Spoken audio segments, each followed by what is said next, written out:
So I am the worst YouTuber in the world, but I'm going to be making this video. For anyone who might be new, my name is Maliki, and in these videos I basically cover my thoughts and predictions on the bracket, pools, anything for upcoming tournaments, this time being MLG Orlando. The event actually begins tomorrow afternoon Eastern time, that being Friday. Of course it'll be streamed on Twitch, you have the MLG website, you have Mixer, probably be streamed on Facebook, and it is an open event, so you have all the teams outside of the top 16 trying to battle their way through, making it into the championship bracket. And I say top 16 because we do have pools. A lot of you might be wondering what players are exactly on these rosters.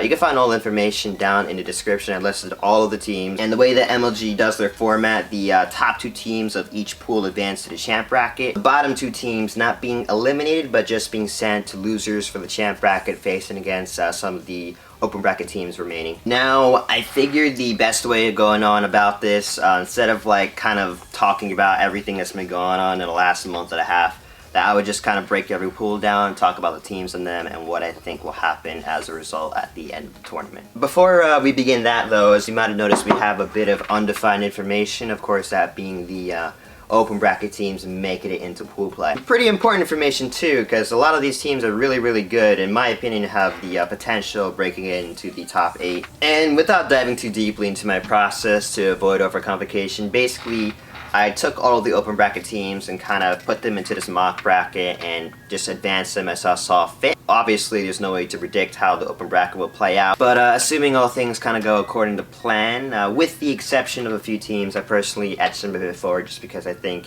they have more potential than their seeding suggests. Here's how I think the final pools will look like. Now, all of a sudden, if you look down at the rosters, you'll notice that these pools are a lot closer than you might have thought from the beginning. But enough rambling, just starting off with Pool A. I think that the 2 teams that will be making it through in this pool will be Splyce and Team Infused. Splyce arguably being the best team in a tournament next to OpTic. They've pretty much had the number all throughout early January, with only recently falling a bit short. You know, we've seen how they've played in the past, so I kind of don't really expect anything new here. With Team Infused over Mentality, yes, Mentality is a top 8 NA team, but when we're talking about Infused, we're talking about the team that got top 6 at Worlds last year. The players on Mentality are all comprised of top amateur players who have all shown to be within the top tier of that echelon. They've certainly earned a position, but I just think when it comes down to it, Infused will take the cake. Wise Gaming sort of has the same issue that Mentality has. Yeah, of course you have Demon D, a veteran Halo player, but they all kind of collectively haven't been able to break into that pro territory quite yet, but hey, maybe this is the event to switch things up. Now for Pool B, I think this is the most exciting one. I'm having OpTic and Renegades making it through, with a slight question mark in Renegades. Even before we get into OpTic, I do want to talk a bit about Renegades since they are the new team in the mix. Confirmation that Lunchbox is still indeed playing. These guys have really been looking better and better every single week I've been seeing them play. I'm very excited to see what this team can do, especially with the new addition of Neptune. I thought that he was one of the best players we saw last event, and even from his stats on Halo Data Hive, of course I'll have a link in the description, he actually averages the most kills per game out of all the top players in the league. My only slight concern with this team is that they do have sort of an internal banter issue. People on the forums, you definitely know what I'm talking about there. But they've been looking really good. I wouldn't say that they're top 3 material, but they're getting there. Now with OpTic, what really is there more to say? They were looking a bit shaky earlier in the season, I won't lie. They were losing to Splyce pretty consistently in the cups, but they have been slowly getting their ground back up. They won just the last recent one right before this tournament. They're definitely more vulnerable. A lot of the top teams have been taking considerable amount of games and even entire scrims off them. All data for that, again, you can find at halodatahive.com. But still, even with that said, I do think that they'll be able to handle Renegades. But it is noted that the first match of the day for both of these teams are against each other. And, you know, a cold OpTic is definitely a lot less intimidating than a warmed up one. So if anything, this is like a best possible scenario for an upset for Renegades. But even still, I don't think that quite will happen as it will. Now, half of everything I just said could be put to waste depending on how this other team that I have going through the open bracket performs. Blacklisted Gatekeepers, I don't know what they're going to be going by. They have been looking extremely on point online. Of course, online, a different world from LAN, but we've seen these guys play on LAN. If anything, I think they're better on LAN than online. And if I'll be honest, I definitely see this team having the potential to break into the top 8. Can they beat Renegades though? These aren't the same Renegades back from 2016 that are kind of prone to choking, but it is still possible. Usual Suspects, great movie by the way.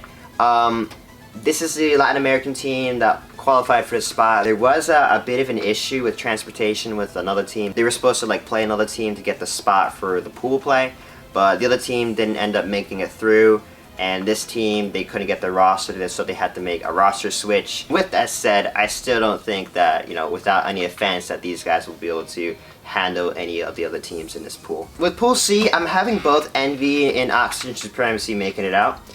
This pool also has the potential to be a little bit unpredictable, but just to clear a little bit of confusion, this team EnVyUs is actually Team Luminosity. They had an org switch over the season, and I think that even with a team like OS with players kind of infamous, no pun intended, of upsetting higher tier teams, these guys haven't really choked before, and I don't really see it happening here. Now, the potential mess in this pool could be the match between OS and Fyra. I hope I'm pronouncing that right. Both teams kind of comprise of well-known players, and they're both really, really good. Any of these teams can win, but I think of just how well OS kind of performed in the past LANs, I wouldn't see them dropping this particular series. Vexed, I hate to do to them, but like Pool B, I kind of don't really see these guys beating the other teams in the pool. Although I will say it's definitely a lot easier for them to do so.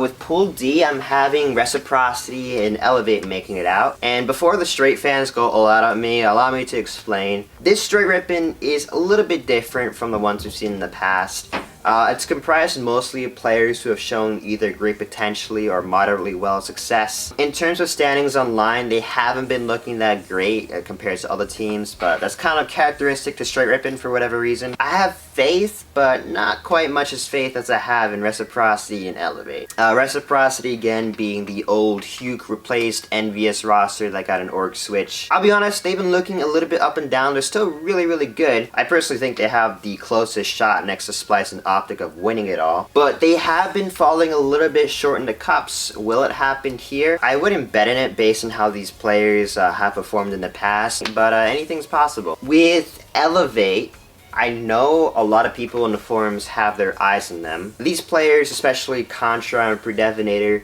they've shown to be exponentially better on LAN than from online, which I still think will happen this time, but you have to think, even still, it was quite a while ago since they've kind of been in that pro bubble. Even players like the Noxide and Calm have been kind of simmering around the top 8 cusp for the last few tournaments. Not to take anything away from them, I just think that they might not be the team people are expecting them to be, or they could be exactly the team that people expect them to be, and they could play something absurd like top 4 or top 3. Definitely possible, by the way. I still think that they'll be able to beat Stray as well as Mindfreak being the Australian team representing. I'll be honest, I don't know much about this team. They could beat Stray, I can see that happening. Now, with all that done, I could just conjure up a hypothetical top 8 list of what I think will happen, but I decided to go the extra step. I did some research on how MLG formatted their brackets for 16-team open pool tournaments, and without paying much attention to the seedings here, don't pay attention to the seeds, this is how I think the loser's bracket will look. Now, I could go match by match explaining my reasoning behind things,